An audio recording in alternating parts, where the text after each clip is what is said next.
ध्यान दो बेटा, क्वेश्चन नंबर 6। क्वेश्चन कह रहा है A B C D is a cyclic quadrilateral बना लिया बेटा हमने। कह रहा है whose diagonal intersect at a point E, दोनों के डायगोनल ई पे कट कर रहे हैं। और क्वेश्चन कह रहा है डी बी सी 70 है, ये डी बी सी 70 दिया हुआ है, और बी ए सी 30 है, बी ए सी 30 हो गया। फाइंड आउट करना हमें एक B C D find out करना है। और इसके साथ साथ कह रहा है A B equal to B C, ये वाली साइड इस साइड के इक्वल है। और फिगर में हमारी बेटा छोटी बड़ी होगी साइड, लेकिन इक्वल मान के चलेंगे। फाइंड ई सी डी, आपको ई सी डी निकालना है। बहुत इजी है बेटा, ध्यान दो। प्रूफ में लिखो, क्वेश्चन कह रहा है ए बी इक्वल टू ए सी।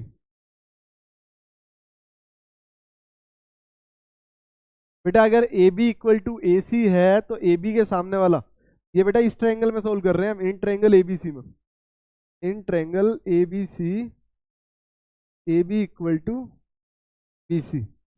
अगर ए बी और बी सी इक्वल है तो ए बी के सामने वाला एंगल सी इक्वल हो गया बी सी के सामने वाले एंगल ए के, और ये हो जाएगा opposite angle of equal side.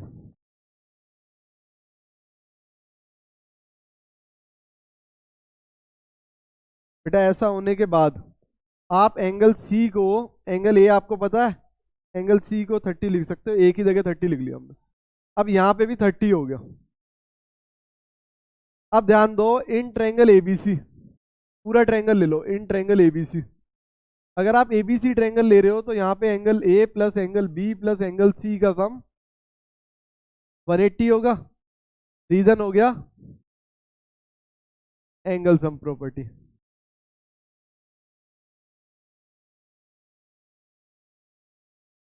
और बेटा यहाँ एंगल ए की वैल्यू 30 है, एंगल बी फाइंड आउट कर लेते हैं, एंगल सी की वैल्यू भी। तो बेटा एंगल बी अगर आप फाइंड आउट करोगे यहां से तो ये आ जाएगा 30 60, वहां जाके माइनस हुआ तो बी की वैल्यू 120। और बेटा पूरा एंगल बी अगर 120 है और आधा आपको 70 बताया हुआ है, फिर बचा हुआ एंगल कितना हो जाएगा 50। तो यहां पे हम लिख लेते हैं एंगल बी को ब्रेक करके ए बी डी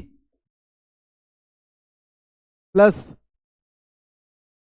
डीबीसी।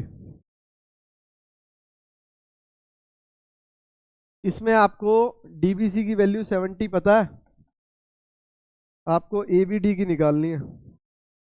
तो ए बी डी की वैल्यू हो गई कितनी बेटा, ये 70 उधर जाके माइनस हुआ 50 आ गया, ये 50 आ गया। अब अगर ये वाला पार्ट 50 आ गया तो बेटा एडी लाइन सेगमेंट के ऊपर एडी कोड से बनने वाले एंगल कौन कौन से हैं, एडी से सामने देखो बी और सी। तो लिखो angle A B D equal है एंगल ए सी डी के। और रीजन क्या होगा बेटा,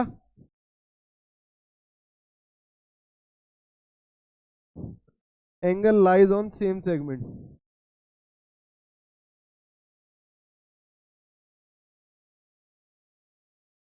तो बेटा ए बी डी हो गया 50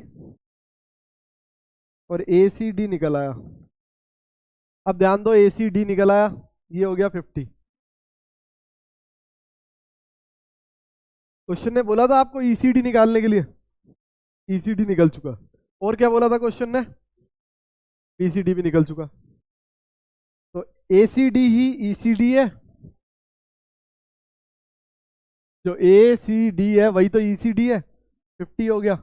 और क्वेश्चन ने इसके अलावा हमें बोला है बीसीडी निकालने के लिए, तो बीसीडी को आप बोल सकते हो angle BCE plus ECD, BCE plus angle ECD. तो बेटा बीसीडी है 30 और ये 50, और ऐड किया तो 80 आ गया। नोट करो।